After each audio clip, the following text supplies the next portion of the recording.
अस्सलामु अलैकुम वरहमतुल्लाहि वबरकातुहू। दुआ करता हूँ कि अल्लाह आपकी आंखों में कभी गम के आंसू न दे और आप हमेशा खुश खुर्रम रहें। सिर्फ 7 मरतबा आपको ये कुरानी आयत पढ़नी है और उधर उसे इसके पढ़ने से ऐसा झटका लगेगा कि आपके लिए वो दुनिया के किसी भी कोने में गुम भी होगा तो भी लौटकर वापस आपके सामने आ खड़ा होगा। इतना मजबूर वो हो जाता है जैसे किसी भूल भुलैया में कोई खो गया हो, लेकिन वो तो आपने उसे रस्सी से बांध रखा था, इसलिए वो वापस आपकी तरफ खींचता हुआ जबरदस्ती घसीटता हुआ आ गया। वरना एक वक्त ऐसा था कि वो तो आपके लिए कहीं भीड़ में गुम ही गया था। बस आपको मालूम है कि वो कहीं रह रहा है, लेकिन उसकी कोई खबर नहीं। तो या अल्लाह वेबसाइट ऑफिशियल चैनल पर यह अमल किसी भी सच्ची मोहब्बत करने वाले शख्स की मोहब्बत को उससे हमेशा के लिए ताउम्र मिला देता है। और वो ऐसे शख्स की बात यहाँ है कि जिसे मिले और बात किए महीनों ही नहीं आपको सालों हो चुके हैं। वो भी लौटकर तालिब के पास आ जाता है, बशर्ते के पढ़ने वाले की मोहब्बत जायज हो, इसमें हराम काम ना हो और वो निकाह करना चाहते हैं। हिदायत सिर्फ अल्लाह ही की तरफ से मिलती है, लेकिन जब हम ऐसे इंसान की हिदायत के लिए ये अमल पढ़कर दुआ करेंगे तो ये काम जल्दी भी हो सकता है इंशाअल्लाह। जितनी मोहब्बत आपके दिल में है सिर्फ उसी के लिए है, यानी वो सच्ची मोहब्बत हो, तो ये अमल आपके लिए जल्दी अपनी तासीर दिखाता है। एक बहन का बहुत संगीन मसला था कि लड़के को उन्हें छोड़े हुए 5-6 महीने से भी ज्यादा हो चुके थे। वो जरा भी उनके राब्ते में नहीं था और बहन नाउम्मीद हो चुकी थी। उन्होंने बताया कि मैंने सोचा एक बार किस्मत आजमा लूं, क्या पता आपके यहाँ कुछ मेरा काम हो जाए। और उन्होंने अपॉइंटमेंट लिया और अपना मसला बताया। बहन के लिए अमल पढ़ दिया था कि उसके कुछ ही दिनों में वो शख्स लौट आया और सब कुछ सही हो गया। बस वो कहती है कि शादी की बात पर वो अभी हाँ नहीं कह रहा है।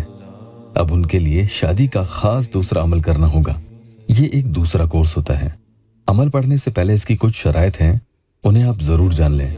पहली शर्त ये कि जो बहनें या भाई निकाह नहीं करना चाहते हैं या उनके दिल में ये इरादा अभी नहीं हुआ है कि उन्हें सामने वाले से निकाह करना है या नहीं, तो वो ये अमल बिल्कुल नहीं पढ़ेंगे। किसी भी नाजायज मकसद के लिए इस अमल को नहीं पढ़ा जा सकता है। दूसरी ये कि अमल के बारे में किसी को आपको नहीं बताना है। हाँ, आप ये अमल किसी को पढ़ने के लिए जरूर दे सकते हैं, ये सदका जारिया होगा, लेकिन जब तक आपका काम न हो आपको ये नहीं बताना है कि आप ये अमल फला मकसद के लिए खुद भी पढ़ रहे हैं। ये एक राज रहना चाहिए और आपके साए को भी इसकी खबर ना लगे। तीसरी शर्त, बिला इजाजत के ये अमल मत पढ़ना। एक चैनल है ऑनलाइन तावीज, वो यहाँ से अमल चोरी करके अपने चैनल पर डाल देते हैं, तो ऐसे में वहां से कोई बिला इजाजत के कोई भी यहाँ से चोरी किया हुआ अमल नहीं पढ़े, वरना नुकसान भी हो सकता है। इजाजत के लिए या अल्लाह वेबसाइट ऑफिशियल चैनल को सब्सक्राइब जरूर कीजिएगा। सूरह अद-दुहा की आयत मुबारिका है ववजदका दुआलन फहदा, और अल्लाह का ये नाम दोनों को साथ में मिलाकर आपको पढ़ना है। ववजदका दुआलन फहदा बिस्मिल्लाहि या वदूदो। इसको पढ़ने का तरीका यहाँ थोड़ा खास है।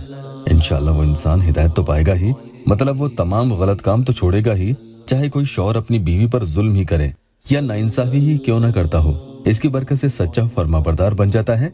कई बार पुराने मसलों में हो सकता है कि अमल को अपना असर दिखाने में 2-3 दिन लग जाएं या उससे ज्यादा भी लग सकता है, तो घबराएं नहीं, कुछ दिन तो उसे जरूर पढ़ें। ये ध्यान रखना कि अमल बेअसर कभी साबित नहीं होगा, इसलिए काम होने तक रोजाना इस तरह से पढ़ें। चलते फिरते, उठते बैठते, अपने किसी भी काम में मशगूल रहते हुए, बहनें खाना बनाते हुए या बिस्तर पर लेटे लेटे सोने से पहले या सुबह उठने के बाद इस अमल को जब भी पढ़ें 7-7 यानी 7 मरतबा करके ही पढ़ें। ऐसा ना हो कि कभी 3 मरतबा पढ़ रहे हैं और कभी 2 या 4 मरतबा। जी नहीं, जब भी आप पढ़ें बस इसकी खास तादाद है जो 7 है, इसलिए आप 7 ही मरतबा पढ़ेंगे। ज्यादा पढ़ना चाहें तो 7-7 करके ही आप पढ़ सकते हैं। मिसाल के तौर पर 7-7-14 और फिर 7-21 और फिर 7-28, इस तरह से करके आप पढ़ सकते हैं। बहुत असरदार साबित होगा इंशाअल्लाह। और दिन भर में जब भी पढ़ें उसके बारे में सोचते हुए पढ़ें। फिर सामने की तरफ एक फूंक आप हमेशा पढ़ने के बाद मार देंगे। ये सोचकर फूंक मारे कि सामने वो इंसान आपके बैठा है। इधर आप ये पढ़ते चले जाएंगे, उधर इसका असर उस पर होते चला जाएगा इंशाअल्लाह। जिद्दी और गाफिल शौहर भी नेक राह पर अपनी बीवी के पास लौट आता है। ध्यान रखना कि हो सकता है कि एकदम से पढ़ते ही ये असर न करे, लेकिन दूसरे तीसरे दिन में पढ़ते ही काम इसका होना शुरू हो जाता है। वीडियो को लाइक और अपनों से शेयर भी जरूर कीजिएगा। अल्लाह आपकी हर जायज मुराद पूरी कर दे।